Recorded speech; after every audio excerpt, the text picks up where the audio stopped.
Thank you, Councilman. Richard, please come up. Welcome. Thank you. This is our third and final district attorney candidate, Richard Aborn.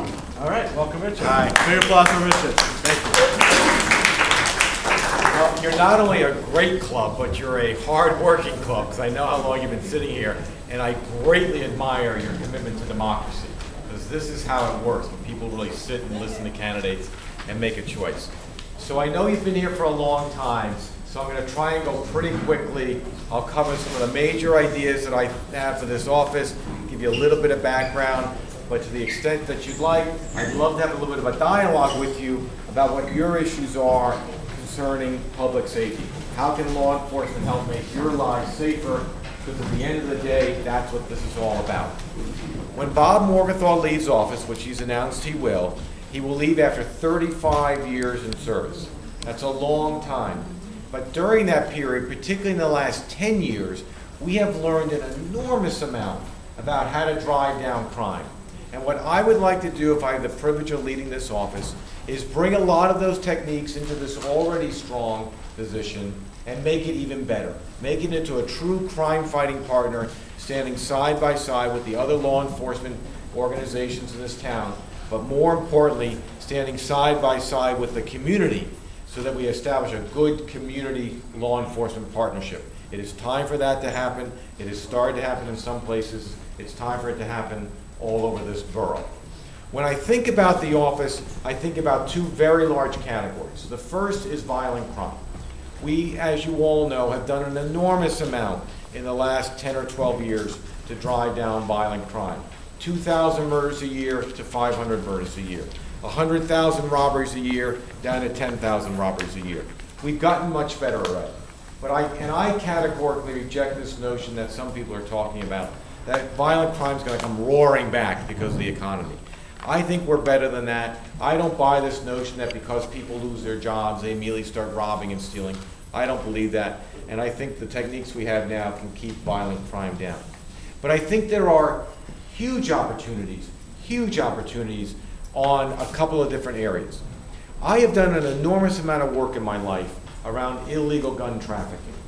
I helped build and then run Jim and Sarah Brady's gun control organization, which is now called the Brady Campaign. When I was running, it was called Handgun Control. I did a lot of the work behind the Brady bill, the ban on assault weapons, the ban on large volume clips. We put this gun litigation strategy out there. We started a public health model thinking about gun crime prevention, etc. The point was to build a real arc of interventions against something as complex as gun crime. We need to continue to do that. Right now, we wait until illegal guns are here in our community before we try and go after them. The reality is we can go after them at their source by developing cooperative efforts with the states that supply them here. We can do that. We also have to get some of the big legislative pieces back onto the floor of Congress. And we can do that by all working together. Let's get assault weapons out of our communities again. Let's close the gun show loophole. Thank you. Let's do these things that we've done before and we can do again.